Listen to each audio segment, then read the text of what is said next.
Shalom, selamat malam saudara yang dikasihi Tuhan Yesus Kristus. Selamat berjumpa dalam renungan pada malam hari ini.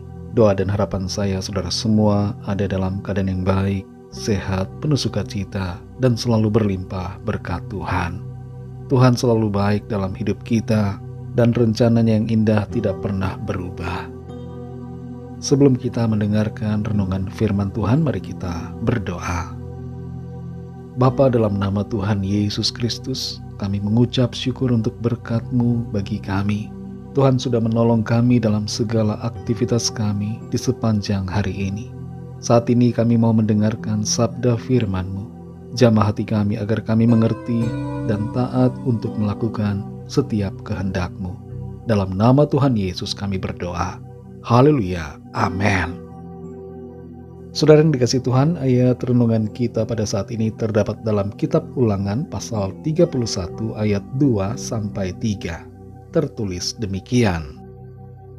Berkatalah ia kepada mereka, "Aku sekarang berumur 120 tahun. Aku tidak dapat giat lagi. Dan Tuhan telah berfirman kepadaku, Sungai Yordan ini tidak akan kau seberangi. Tuhan Allahmu, dialah yang akan menyeberang di depanmu. Dialah yang akan memunahkan bangsa-bangsa itu dari hadapanmu, sehingga engkau dapat memiliki negeri mereka. Yosua, dialah yang akan menyeberang di depanmu, seperti yang difirmankan Tuhan." Saudara yang dikasihi Tuhan, Charles Spurgeon, seorang penginjil Inggris, pernah mengatakan bahwa setiap generasi butuh regenerasi. Ya saudara, setiap generasi butuh regenerasi. Bukan hanya soal eksistensi, tapi banyak hal, yaitu regenerasi dalam kepemimpinan, regenerasi dalam hal iman, dan regenerasi dalam hal teladan yang baik. Tanpa regenerasi, generasi akan terhilang. Kita perlu mewariskan sesuatu yang baik kepada generasi di bawah kita, agar ketika kita sudah tidak ada di bumi ini, mereka akan meneruskan apa yang baik yang kita wariskan kepada mereka.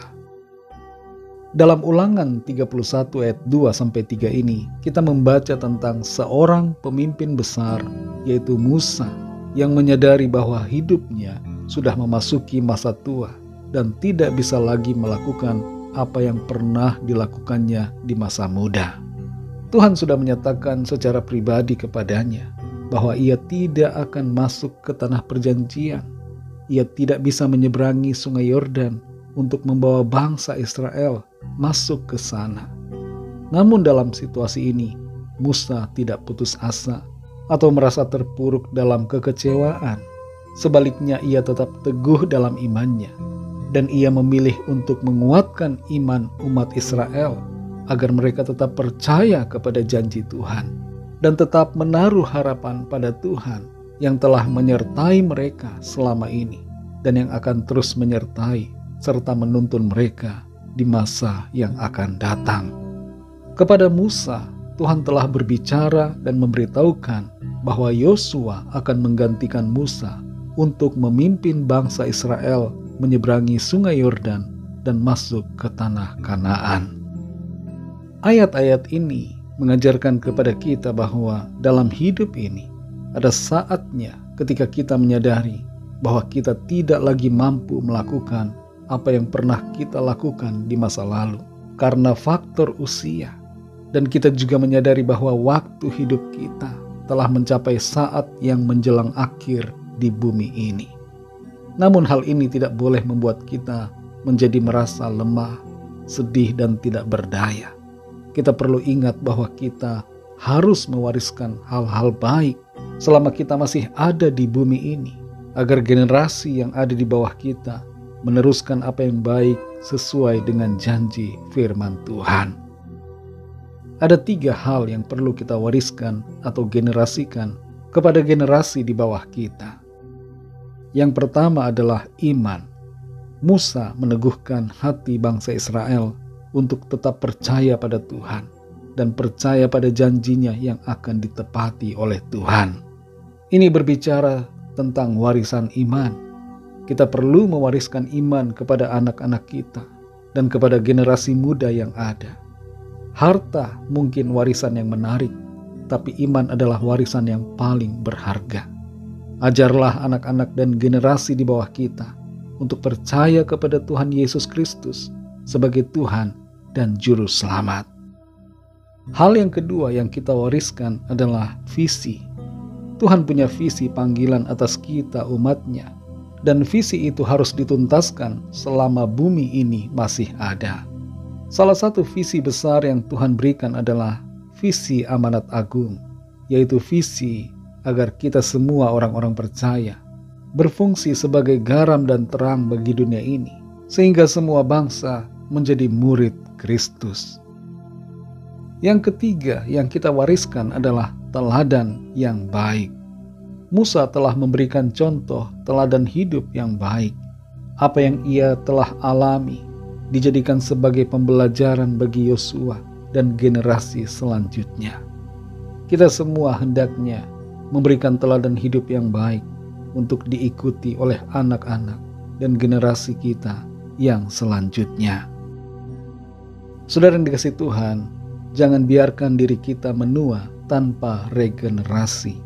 Kerjakan bagian kita untuk mewariskan hal-hal baik bagi orang-orang yang akan melanjutkan visi dan panggilan Tuhan. Mari kita berdoa.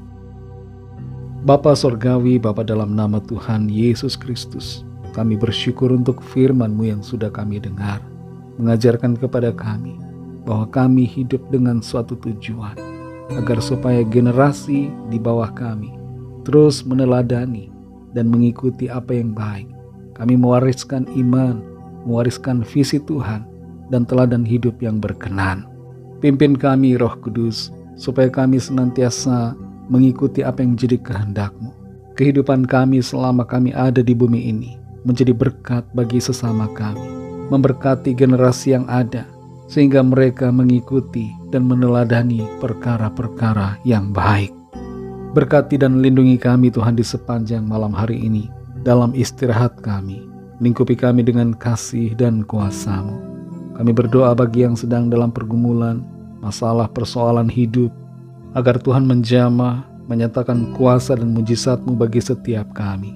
Yang sakit disembuhkan, yang lemah dikuatkan, yang susah dihiburkan, yang terikat terbelenggu dosa dan kuasa kegelapan mengalami kelepasan dan kemenangan, dan yang sedang dalam persoalan mendapatkan jalan keluar. Terima kasih Tuhan. Berkatilah bangsa dan negara kami Indonesia, juga semua bangsa di dunia ini. Lawatlah dengan kasih dan rahmat-Mu, agar setiap orang dari segala bangsa percaya kepadamu. Ampuni kami Tuhan akan dosa dan kesalahan kami, seperti kami juga mengampuni orang yang bersalah kepada kami. Dan pimpin kami selalu Roh Kudus, agar hidup kami senantiasa berkenan dan menyenangkan hati Tuhan. Segala puji hormat syukur hanya bagi-Mu. Dalam nama Tuhan Yesus Kristus, Tuhan dan Juru Selamat kami sudah berdoa dan mengucap syukur. Haleluya. Terimalah berkat Tuhan. Tuhan memberkati engkau dan melindungi engkau. Tuhan menyinari engkau dengan wajah-Nya dan memberikan kasih karunia. Tuhan menghadapkan wajah-Nya kepadamu dan memberikan damai sejahtera. Berkat anugerah dari Bapa Surgawi, cinta kasih karunia dari Tuhan Yesus Kristus, dalam persekutuan dan penghiburan Roh Kudus, menyertai kita semua sekarang ini dan sampai selama-lamanya. Dalam berkat nama Tuhan Yesus Kristus. Haleluya. Amin. Puji Tuhan, saudara yang dikasihi Tuhan, saya percaya firman Tuhan menjadi berkat dan kekuatan buat saudara semua, dan Roh Kudus akan menolong saudara untuk lebih lagi memahami kebenaran firman Tuhan. Tuhan Yesus memberkati saudara semua. Sampai jumpa dalam renungan yang berikutnya. Haleluya.